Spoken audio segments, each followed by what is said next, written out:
estos viernes siempre el Instituto de Ciencias Religiosas, en colaboración con la Delegación de Medios de Comunicación y también con el Apostolado Seglar, pues organiza una serie de conferencias.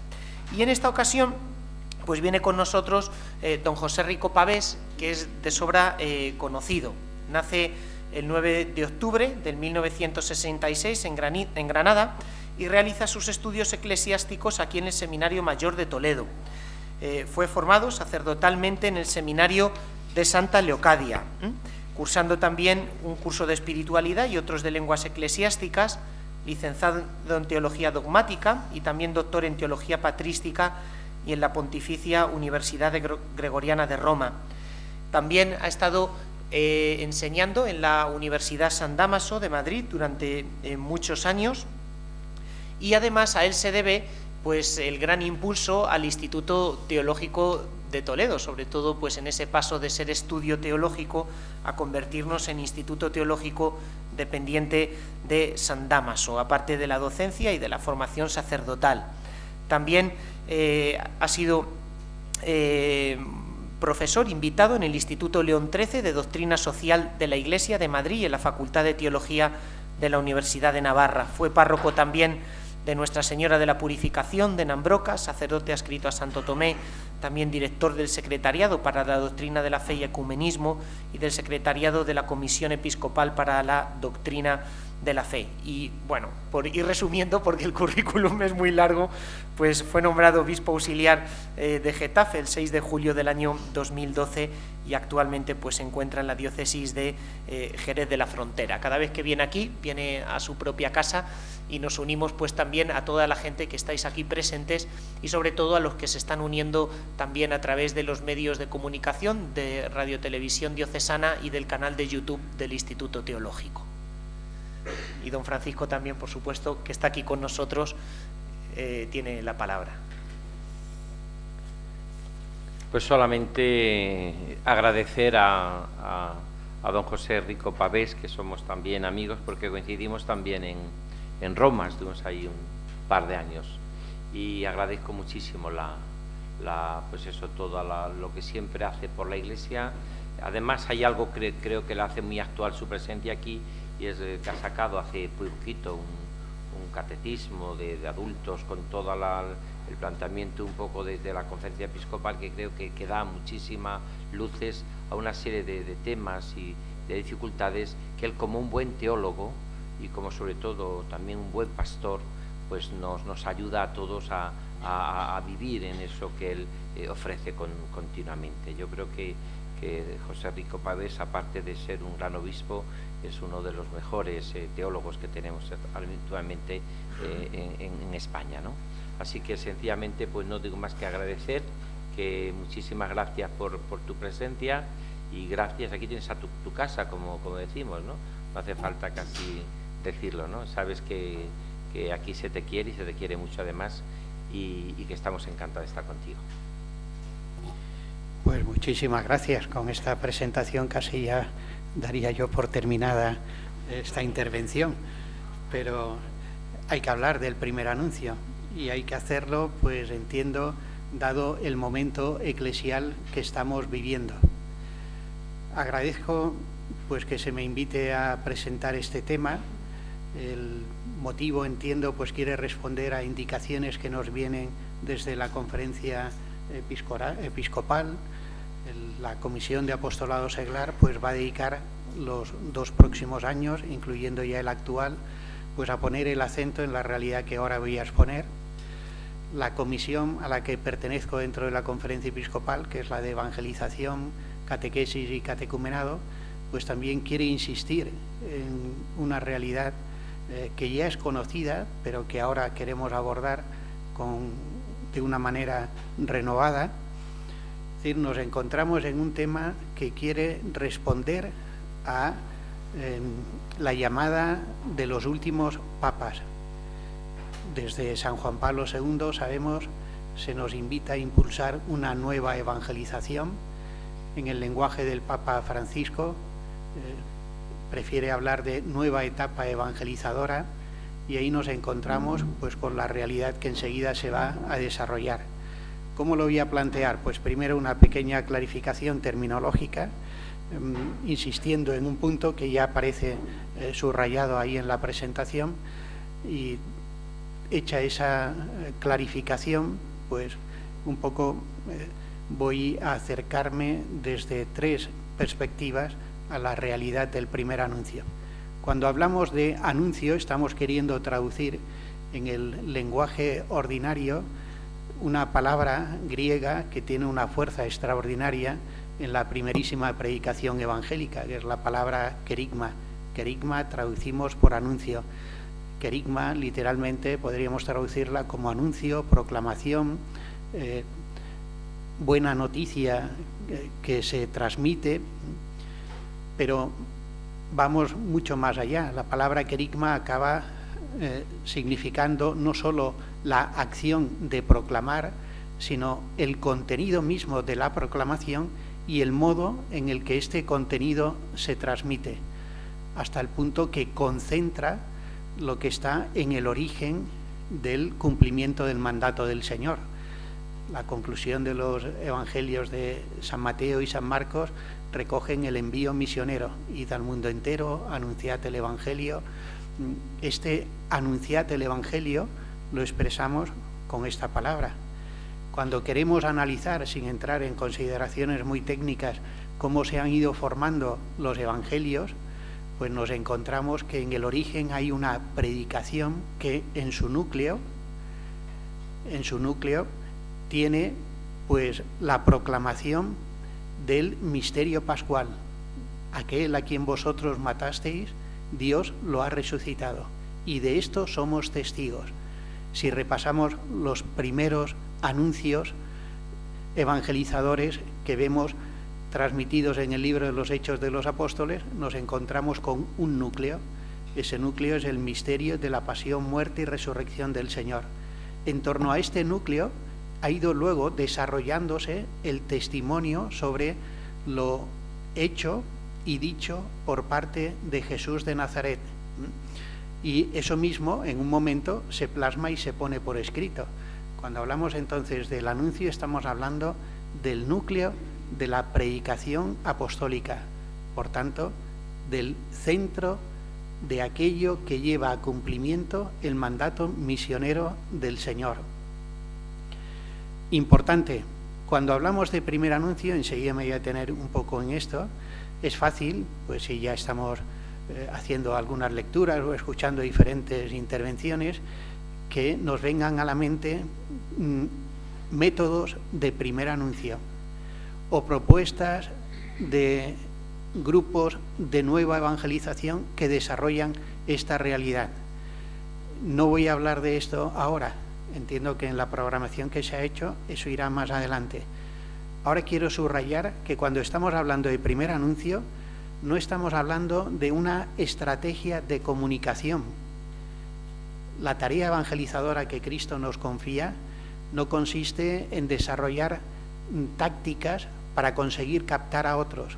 No es este nuestro lenguaje, ni este es el modo en el que ha llegado hasta nosotros el Evangelio, sino que estamos hablando de un acontecimiento de gracia. Enseguida lo explicaré con más detalle. Recordemos el inicio de la primera encíclica del Papa Benedicto XVI.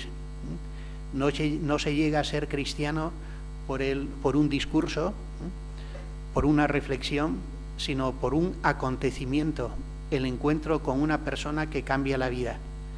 Cuando estamos hablando de primer anuncio, nos queremos acercar a este acontecimiento de gracia.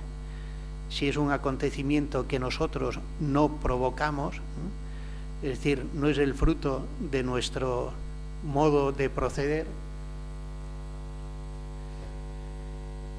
¿cómo entonces hemos de abordarlo? Pues de esto es lo que quiero ahora hablar, ¿no? ¿Qué entendemos entonces por primer anuncio? La acción que comunica el testimonio de Cristo vivo. Podemos, sin más, decir que el primer anuncio es la misma tarea evangelizadora. Por ubicar el primer anuncio dentro de las formas del discurso cristiano, pues podemos simplemente sintetizarlo en estas 4. Tenemos, en primer lugar, la tarea evangelizadora, y ahí es donde situamos el primer anuncio. Tenemos después la catequesis, que se desarrolla en el ámbito principalmente de la iniciación cristiana, proceso para aquellos que han recibido el don de la conversión llegar a ser cristianos. La homilía, que tiene su ámbito propio en la celebración litúrgica, o la enseñanza, que tiene su ámbito en la formación. Bueno, nosotros nos vamos a centrar en el primera de las propuestas, ubicar el primer anuncio dentro de la tarea evangelizadora. Vuelvo sobre esta afirmación. Se quiere abordar el primer anuncio como acontecimiento de gracia, no como estrategia de comunicación, que tiene su origen en el mismo mandato de Cristo. Mi exposición simplemente va a ir ilustrada con algunos textos evangélicos para, a partir de ahí, ofrecer algunas reflexiones. Y el primero que nos encontramos está en el primer envío misionero, el primer domingo de la historia. Cristo resucitado irrumpe en medio de los apóstoles que están encerrados por miedo y mostrándoseles, dice estas palabras solemnes: como el Padre me ha enviado, así también os envío yo. Recibid el Espíritu Santo. De un análisis muy rápido de este pasaje podríamos establecer elementos que forman parte de este acontecimiento de gracia. Hay como una secuencia que, deteniéndonos en ella, nos permite luego recoger los datos que se van a ir presentando. Por lo pronto, que sea un acontecimiento de gracia significa que es un encuentro imprevisto con Cristo vivo. Por más que nosotros programemos, por más que nosotros queramos que otros se encuentren con el Señor, no depende de nuestras solas fuerzas humanas. Jesús, Cristo resucitado, irrumpe vivo cuando sus discípulos, apóstoles, están atemorizados. Es inseparable el envío y la difusión del Espíritu Santo. La tarea misionera, insisto de nuevo en este punto, no es pues el resultado de un cursillo con el que vamos a conseguir captar a otros, sino que siempre es una tarea de docilidad al Espíritu Santo. Por tanto, la familiaridad con el Espíritu Santo es la que nos configura como testigos de Cristo en medio del mundo, y es esto lo que debemos cuidar prioritariamente.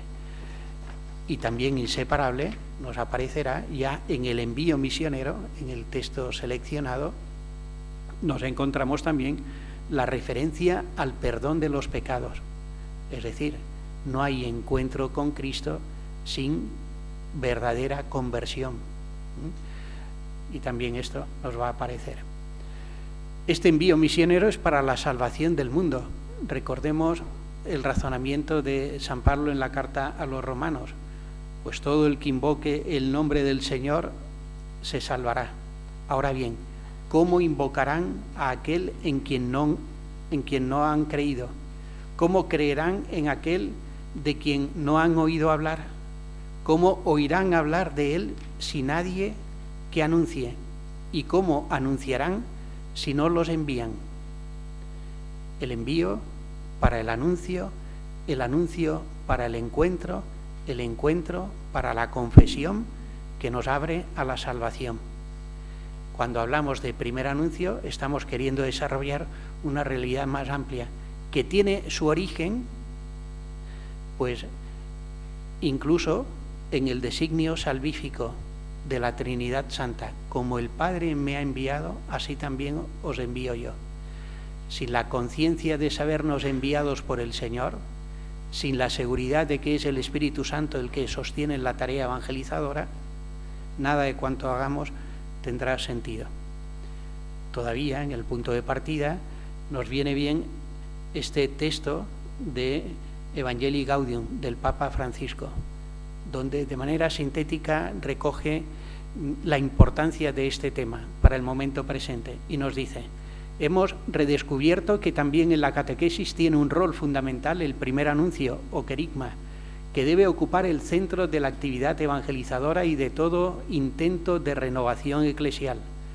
Cuando a este primer anuncio se le llama primero, eso no significa que está al comienzo y después se olvida o se reemplaza por otros contenidos que lo superan. Es el primero en un sentido cualitativo, porque es el anuncio principal, ese que siempre hay que volver a escuchar de diversas maneras y ese que siempre hay que volver a anunciar de una forma o de otra a lo largo de la catequesis, en todas sus etapas y momentos.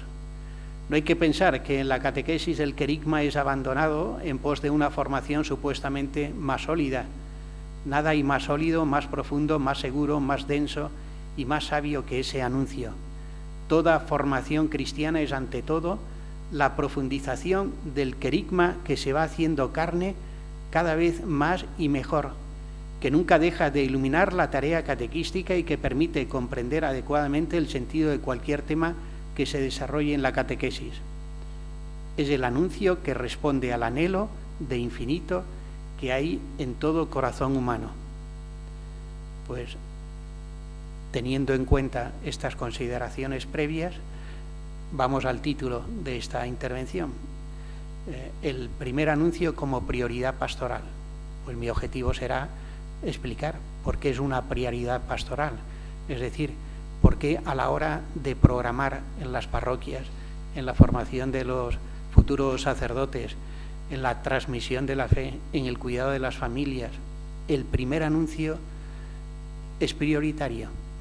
Pues esto es lo que quiero justificar o explicar, y lo quiero hacer pues refiriéndome indirectamente al directorio para la catequesis. Está ahí la imagen proyectada.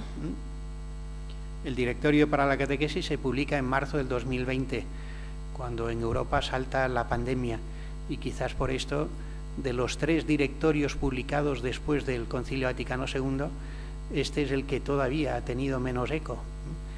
Pero ahí encontramos la orientación de la Iglesia para la transmisión de la fe, no solo para la catequesis, para la transmisión de la fe en sus diferentes etapas en el momento presente.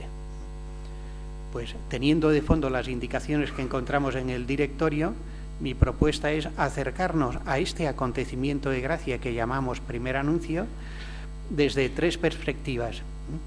El primer anuncio considerado como invitación al encuentro con Cristo, el primer anuncio como acogida en la comunión de la Iglesia y el primer anuncio como respuesta a los anhelos que están en el corazón humano, los anhelos más profundos.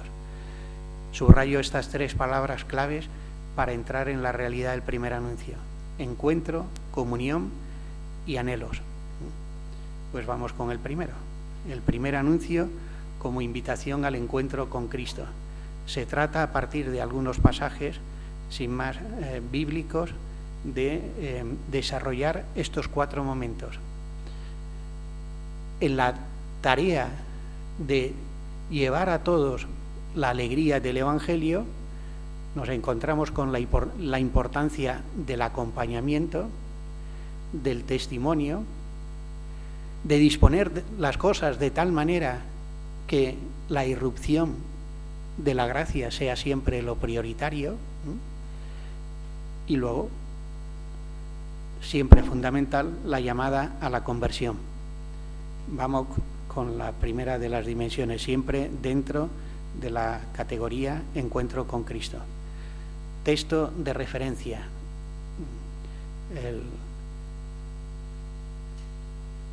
El llamamiento de Jesús a los primeros discípulos en el 4.º Evangelio.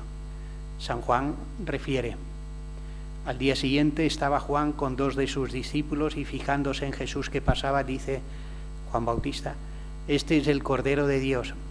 Los 2 discípulos oyeron sus palabras y siguieron a Jesús. Jesús se volvió y al ver que lo seguían, les pregunta: ¿qué buscáis? Ellos le contestaron: Rabí, que significa maestro, ¿dónde vives? Él les dijo: venid y veréis. El primer anuncio se pone en ejercicio cuando, con el testimonio de la propia vida invitamos a otros a vivir el encuentro con el Señor que nosotros ya estamos viviendo. Sin esa invitación, venid y veréis, el primer anuncio puede quedar a lo mejor en una reflexión teórica. Algunos modos o algunos nuevos movimientos que se llaman de primera evangelización ponen el acento precisamente en esta realidad, la importancia del acompañamiento, que consiste simplemente en decir a otros: ¿quieres conocer al Señor? Ven y verás. Pues pienso en los que se llaman, bueno, los centinelas de la mañana, que tienen, bueno, también su presencia en España, al menos la zona sur de Madrid. ¿Y cuál es el apostolado que realizan? En lugares donde los jóvenes se reúnen de botellón, buscan una parroquia cercana y, pues, mientras hay un grupo en adoración al Santísimo, hay sacerdotes disponibles para confesar y hay jóvenes de dos en dos que van donde están los jóvenes de botellón simplemente para decir: ¿quieres conocer al Señor? No, hay respuestas de todo tipo, claro, pero hay muchos que acaban descubriendo que efectivamente están ahí sin sentido, porque otros van y porque no saben otra cosa que hacer, y de repente encuentran una propuesta novedosa o simplemente tienen curiosidad y dicen: ¿y esto qué es? Y les acompañan. ¿Y les acompañan a dónde? Al encuentro con el Señor.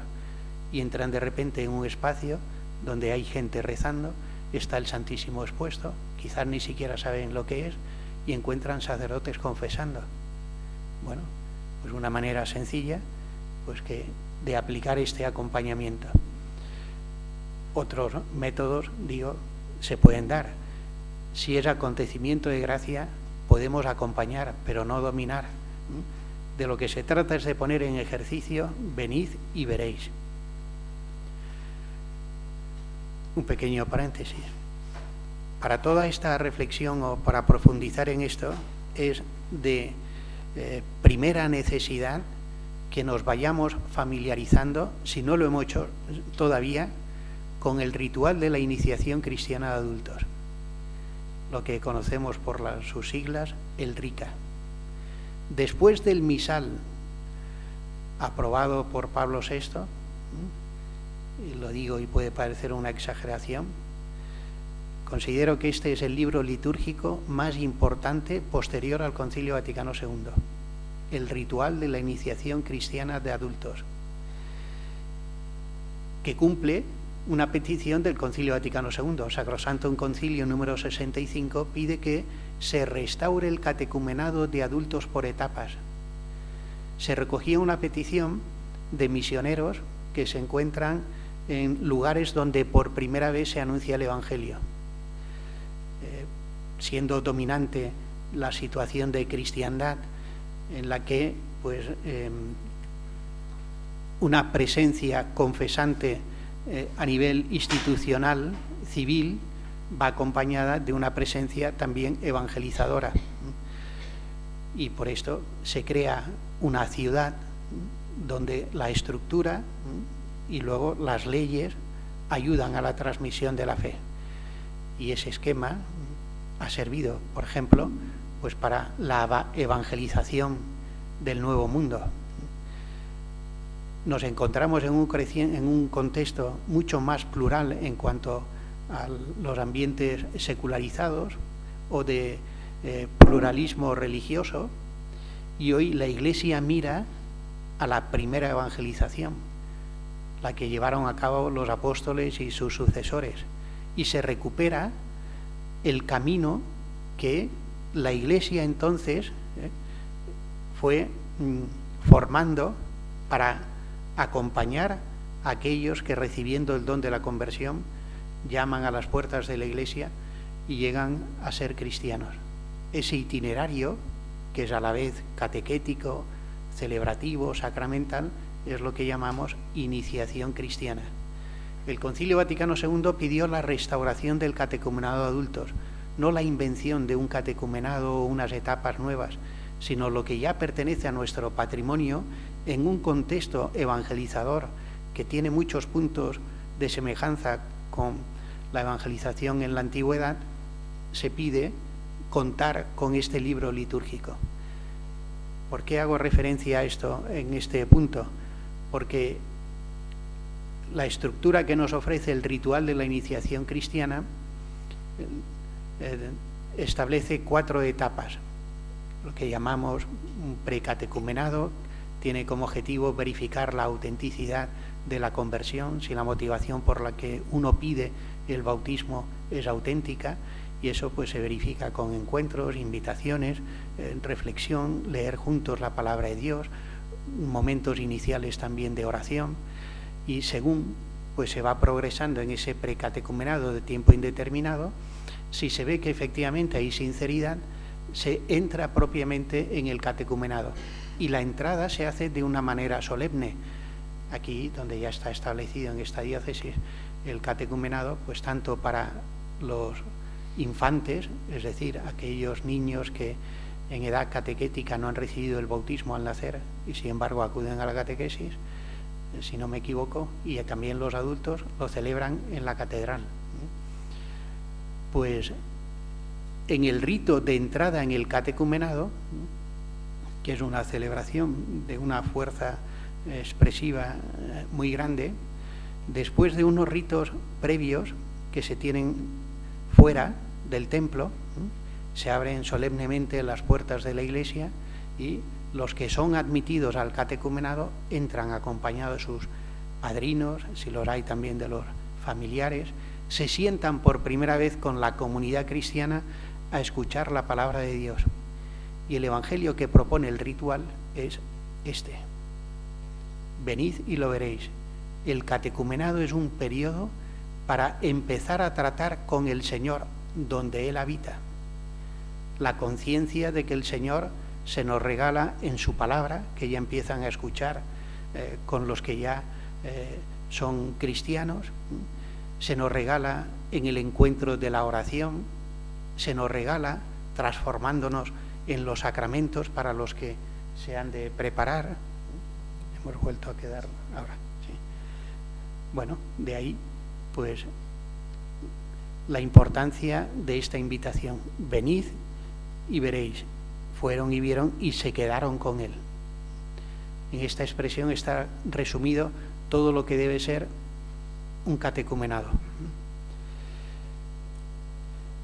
El segundo momento dentro del encuentro con Cristo, inseparable, no se trata de momentos ni siquiera que unos se suceden a otros, sino que se dan simultáneamente, y con el que cuenta el Señor siempre es el del testimonio.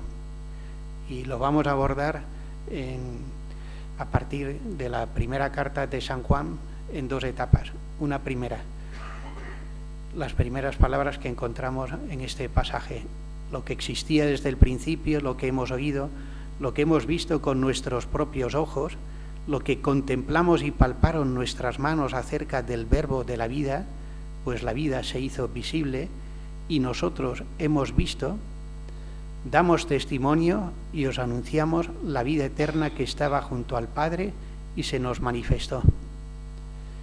El testimonio consiste justamente en el anuncio de lo que hemos visto con nuestros ojos, de lo que hemos tocado con nuestras manos, porque hasta tal punto el Señor se nos ha acercado que se ha hecho uno de nosotros.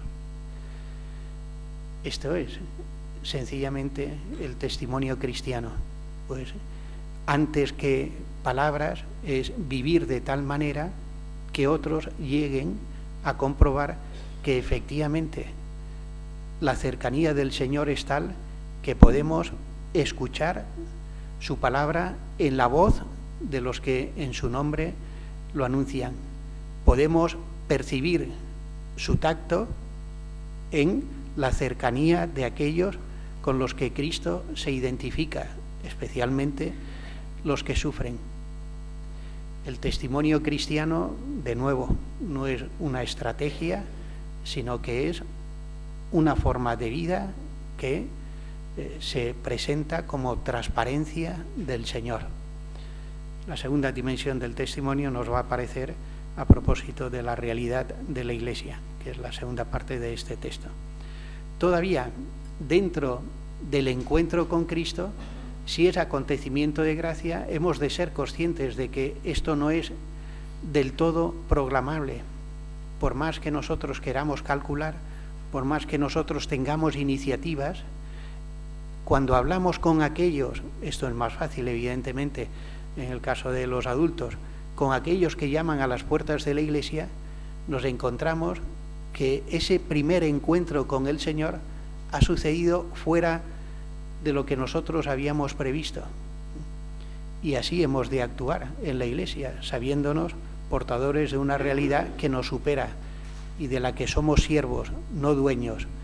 Por esto, importante siempre a la hora de plantear la tarea evangelizadora, el dejarnos sorprender siempre por el Señor.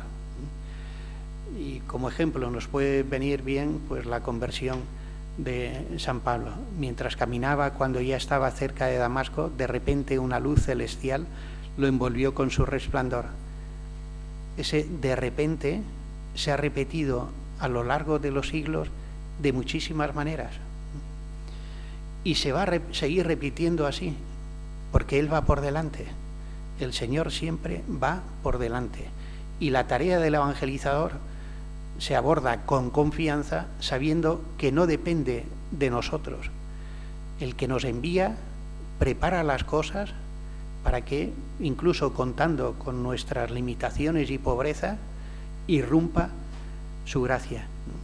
Cayó a tierra y oyó una voz que le decía: Saúl, Saúl, ¿por qué me persigues? Este aspecto volveremos también enseguida a tratarlo a propósito de la Iglesia. Pablo, Saulo, que quiere perseguir a los cristianos, se encuentra persiguiendo a los cristianos con Cristo. ¿Quién eres, Señor? Es la pregunta que brota pues cuando se produce aquello inesperado. Por último, dentro de este encuentro con Cristo está la experiencia del perdón. Podemos verificar la autenticidad del encuentro con Cristo si de ese acontecimiento nace el deseo de cambiar de vida. Y puede venirnos bien pues el texto de la mujer sorprendida en adulterio, o puede venirnos bien el texto del diálogo de Jesús con la samaritana, o tantos otros pasajes en los que, en una situación de plantear las cosas al margen de Dios o en contra de Él, sin embargo, tras el encuentro con Cristo, se me abre una vida nueva, una vida por estrenar. No hay primer anuncio sin llamada a la conversión, que no consiste en ir señalando a la gente con sus pecados, sino en de tal manera acercarlos al Señor que en el encuentro con Él descubran la vaciedad del pecado, la ruina que supone plantear las cosas al margen de Él. Segundo planteamiento o segunda reflexión. El primer anuncio desde la realidad de la Iglesia.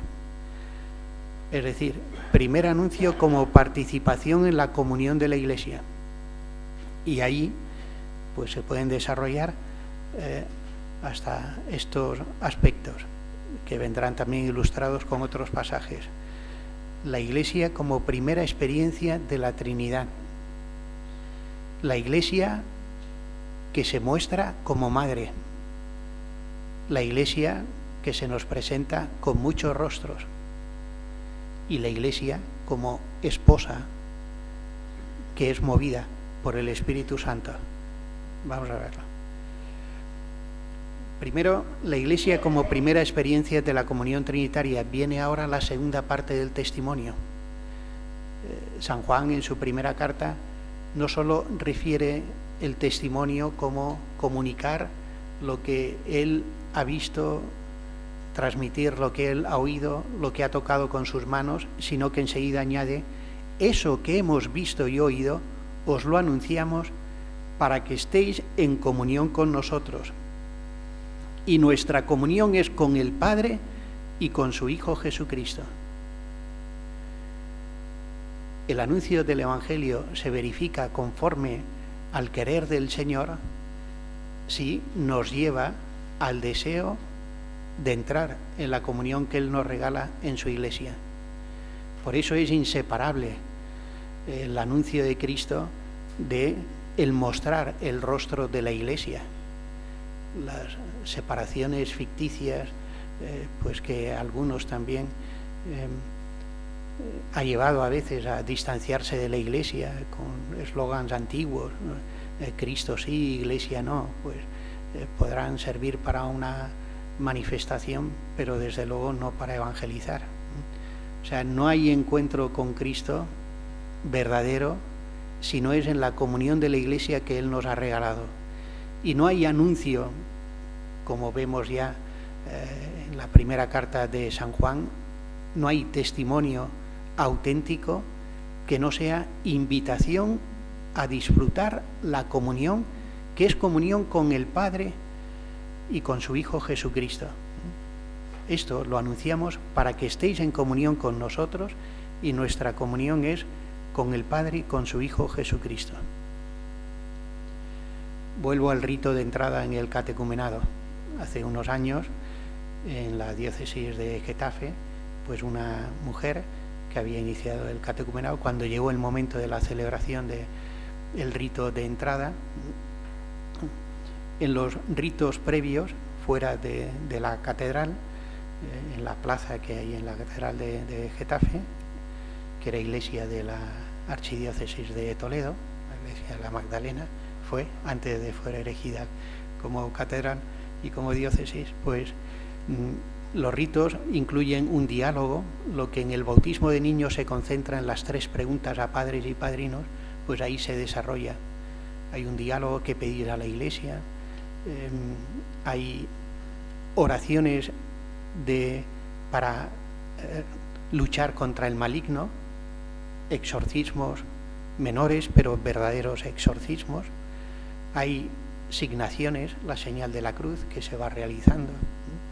Entonces, al hacer las signaciones, que es muy expresivo, esto en el bautismo de niños se dice: padres y padrinos, ahora realizad sobre vuestro hijo la señal de la cruz, y se hace la señal de la cruz en la frente. Pero en el caso de los adultos, la señal de la cruz se hace en la frente, en los labios, en los oídos, en el pecho, en la espalda. Cada signo se va haciendo con una pequeña oración y es muy expresivo. O sea, no avanzamos en la vida cristiana si no es en Cristo muerto y resucitado. Es el misterio de la cruz de Cristo el que nos ha salvado, ¿no?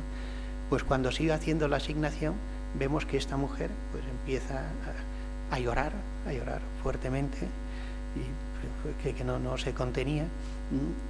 Su catequista le hicimos una señal, se acercó, dijo, pero digo, tranquilos. Y luego, al terminar ya la celebración, pues explicó qué es lo que le había pasado. Era llanto a la vez, pues de compunción, de verdadero arrepentimiento y de gozo. Entonces conocíamos un poco cuál era su situación. Esta era una mujer marroquí que vino a España con su marido y una niña pequeña. Al poco tiempo de llegar a España, ignorando el español, pues fue abandonada por el marido y se encontró con la niña pequeña, sin conocer la lengua, en un país extranjero, de una religión extraña. Fue llamando a puertas, mezquitas. La mayoría de las mezquitas de la zona sur de Madrid son masculinas, no tienen acceso las mujeres. Y ella contaba, ya desesperada y no sabiendo dónde ir: entré en un edificio que no sabía lo que era, me encontré con la imagen de una mujer muy guapa y tuve la seguridad de que ahí me iban a ayudar. Había entrado en una iglesia. Esta experiencia también la cuento para decir que hay iglesias que no se sabe lo que son. Porque esta mujer bien sabía bien sabía lo que es una iglesia, ¿no? Pero efectivamente nos encontramos pues, en fin, en muchos lugares que en poco tiempo ha habido que construir muchas parroquias, muchos templos, y que parecen locales, pero que no se ve. Pues había entrado en una de estas iglesias modernas y ahí, bendito sea Dios, se había encontrado con una imagen de la Virgen María. Y simplemente mirando la imagen de esta mujer muy guapa, pues ya se le grabó una seguridad que luego se verificó, porque ya cuando encontró una puerta abierta, presentó su caso, ahí se vio desde el primer instante escuchada y acogida, hasta el punto que dijo: yo quiero vivir como viven ellos. Esta es la comunión que forma parte del anuncio, pues una acogida y un acompañamiento que hace anhelar la comunión que otros están viviendo, que es comunión con el Padre y con su Hijo Jesucristo. Más aún, esa misma experiencia ilustra bien lo que en el primer anuncio debería resplandecer. Y siempre esto es un reto, que la Iglesia aparece como madre. Es la experiencia de San Pablo. Él persigue a los cristianos, a los que aún no designa como Iglesia. Y se encuentra, cuando recupera la vista, acompañado precisamente por aquellos a los que estaba persiguiendo, que le acogen, no le reprochan, le acompañan, y ahí ya se produce un cambio de vida. El que era perseguidor recibe el bautismo, y el que era perseguidor se convierte en apóstol de Cristo. Para que haya verdadero anuncio conforme Cristo nos pide, es fundamental no actuar como francotiradores. La tarea de evangelización nunca es la de uno que individualmente o de forma aislada realiza proezas o heroicidades.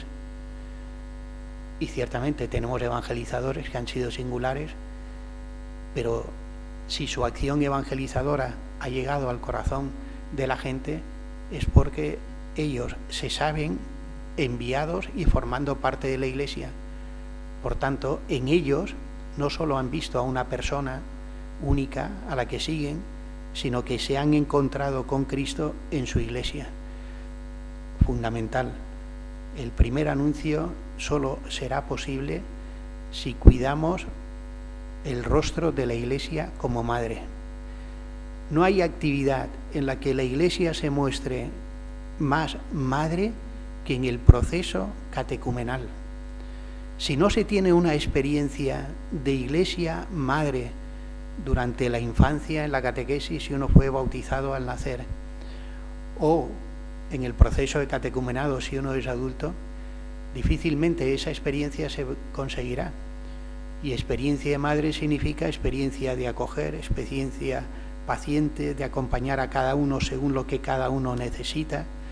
Esta es también otra experiencia que comparten los neófitos, los recién bautizados, cuando valoran el recorrido que han hecho. Que la Iglesia se haya preocupado tanto por ellos, que haya puesto a su disposición tantas personas. Pues ojalá consigamos una catequesis en la que cada persona se sienta tratada como única, que así es como nos ve el Señor. Y la Iglesia aparecerá como madre cuando sepa acompañar y dar a cada uno lo que cada uno necesita. Una persona, un itinerario. Como en una familia, una madre sabe dar a cada hijo lo que cada hijo en cada momento necesita. Por eso, junto con la experiencia de la Iglesia Madre, es la experiencia de una Iglesia que nos aparece con muchos rostros. La imagen que puede ilustrarlo es el ábside de la Basílica Menor de San Clemente, en Roma. Nos hemos habituado un poco a representar cómo era la Iglesia medieval, según pues los postulados de la historiografía a partir de la Ilustración, con la imagen piramidal, feudal, etcétera. Pero podríamos tener una foto de cómo se veía la Iglesia en la Edad Media a sí misma. La tenemos.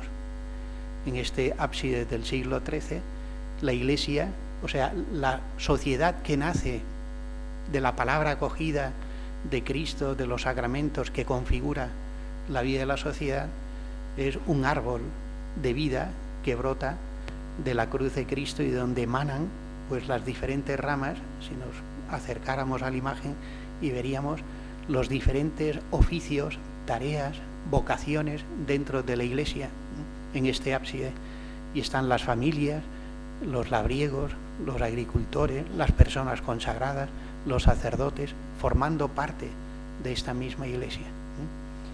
Bueno, pues la experiencia de acompañamiento y de maternidad nos lleva a abrirnos a una familia en la que cada uno acaba descubriendo su lugar en la Iglesia. Desde el primer anuncio debería suscitarse la pregunta fundamental que nos permite verificar que se ha completado la formación cristiana. ¿Cómo sabemos que la iniciación cristiana se ha terminado? Pues evidentemente todos comprobamos que no basta con haber hecho unos años de catequesis o haber recibido unos sacramentos. Esto solo, tristemente, no siempre ha formado cristianos. Palabra y sacramentos que van de la mano, podemos decir que han formado a un sujeto cristiano cuando en ese recorrido uno se plantea la vida delante del Señor y plantea la misma pregunta de dos maneras. Señor, ¿qué quieres de mí? ¿Qué lugar quieres que ocupe en tu Iglesia? Esto sería otro tema interesante por desarrollar. ¿Había crisis de vocaciones al sacerdocio, al matrimonio, a la vida consagrada en la antigüedad, en la Edad Media? La crisis que hoy padecemos, ¿cómo se entiende la vocación? Es inseparable de la iniciación cristiana. Si hoy padecemos una crisis vocacional a los diferentes estados de vida de la Iglesia, es porque padecemos una crisis de iniciación cristiana. No terminamos de formar personas que planteen su vida delante del Señor. Por eso, en el primer anuncio ha de ir ya pues esta propuesta o esta seguridad que crecer en el encuentro con Cristo nos lleva a formar parte de su Iglesia. Señor, ¿qué quieres de mí? ¿Qué lugar quieres que ocupe en tu Iglesia? El protagonista de esta acción, de nuevo, siempre el Espíritu Santo. Las últimas palabras de la Sagrada Escritura recuerdan el momento en el que ahora nos encontramos. La Iglesia es eficaz en el envío misionero si cumple lo que leemos al final del Apocalipsis. El Espíritu y la esposa dicen, ven, Señor. Espíritu y la esposa, inseparablemente, la Iglesia esposa, movida por el Espíritu Santo, clama la venida de Cristo, que colmará todo, estableciendo el final de los tiempos. Vamos al tercer y último punto. El primer anuncio como respuesta a los anhelos del corazón. El Papa Francisco, encontraremos enseguida ahora el texto, nos lo va a sugerir de forma también muy clara. Aquí se trata de caer en la cuenta de que cuando estamos anunciando el Evangelio no estamos queriendo añadir una guinda, permítanme la expresión, a un pastel que cada uno puede construir por su cuenta. Y entonces esta guinda es lo prescindible. Bueno, hay quien propone ejercicios para relajarse, hay también los cristianos que anuncian el Evangelio.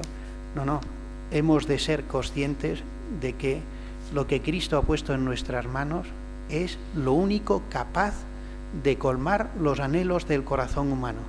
Y esto es así porque hemos sido creados a imagen y semejanza de Dios. Lo propio del ser humano, de manera muy concisa, San Ireneo de León a final del siglo II lo sintetizaba así: lo propio de Dios es hacer, lo propio del ser humano dejarse hacer. Gaudium et Spes 22, pasaje en el que sabemos el joven obispo Karol Wojtyla trabajó, ¿no? Nos muestra la importancia de crecer en el conocimiento de Cristo para llegar a la comprensión creciente del ser humano. Gaudium et Spes 22, a pie de nota, cita a Tertuliano, autor de inicios del siglo III, en un pasaje en el que nos dice, en su tratado sobre la resurrección, recordando el texto de la creación, Génesis 2:4 siguientes, cuando el Padre moldeó con el barro a Adán, nos dice Tertuliano, lo hizo teniendo delante un modelo, y este modelo es Cristo, el hombre futuro. San Ireneo de Lyon poco antes lo había explicado así. Sabíamos, porque así lo leemos en el Génesis, que hemos sido creados a imagen y semejanza de Dios, pero ignorábamos el significado de esta expresión hasta que aquel que es imagen de Dios invisible se ha hecho carne. ¿Qué significa haber sido creados a imagen y semejanza de Dios? Pues que hemos sido moldeados, el ser humano, a imagen del hombre futuro, del que había de venir, de Cristo.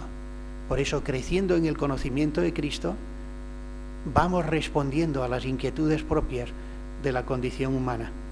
¿Y cuáles son esas inquietudes? Pues entre todas las criaturas solo el ser humano ha sido hecho capaz de verdad, por eso dotado de entendimiento, capaz de bondad, por eso dotado de voluntad, capaz de belleza, por eso dotado de afectos, capaz de comunión, por eso dotado de libertad. Hay facultades que nos distinguen y que no están en otras criaturas, porque el ser humano ha sido creado a imagen de semejanza de Dios. Y Dios es verdad, bondad, belleza, comunión.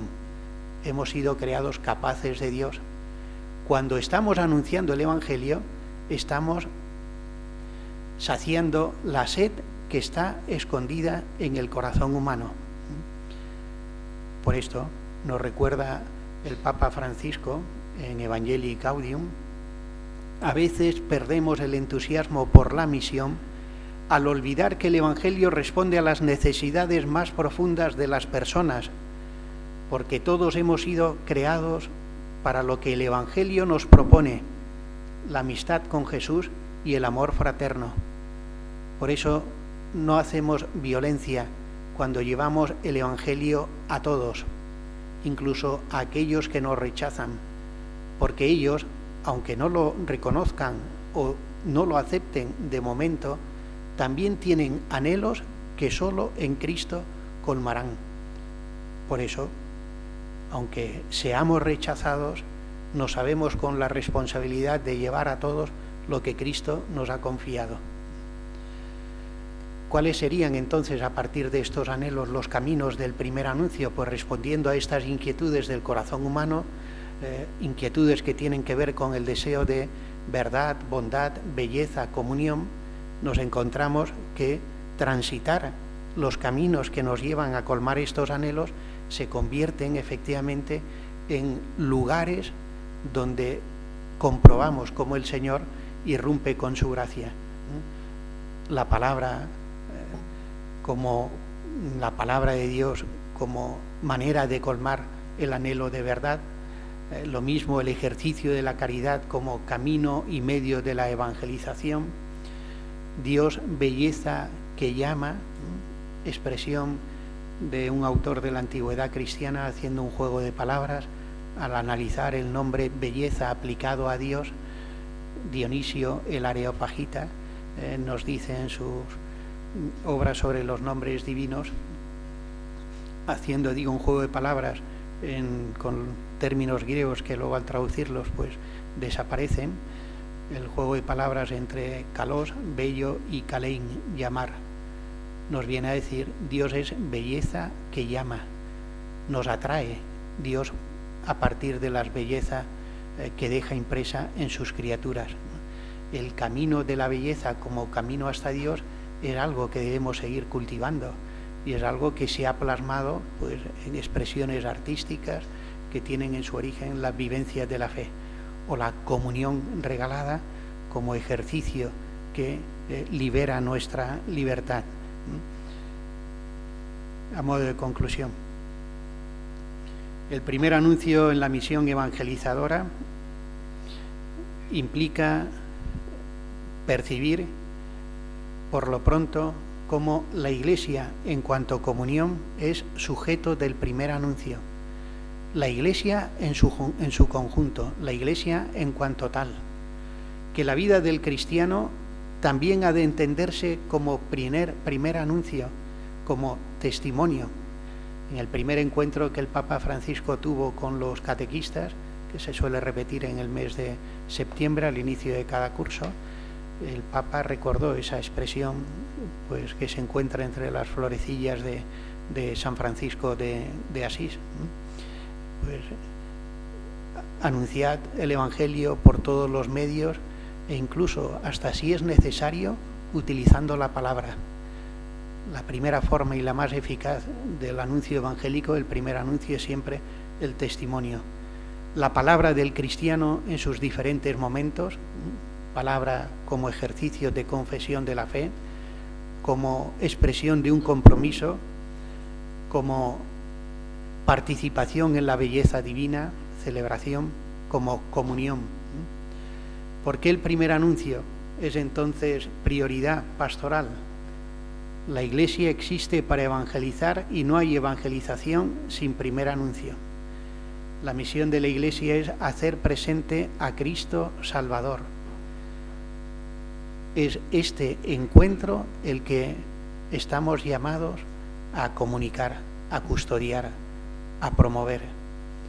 Encuentro con Cristo, que es llamada a la conversión y testimonio, que nos introduce en el seno de la Iglesia Madre y que responde a los anhelos grabados en el corazón humano. Pues Dios quiera que al reflexionar sobre el primer anuncio, pues nos abramos a este acontecimiento de gracia y seamos portadores en el momento presente de la alegría del Evangelio que Cristo nos confía. Muchas gracias por la atención.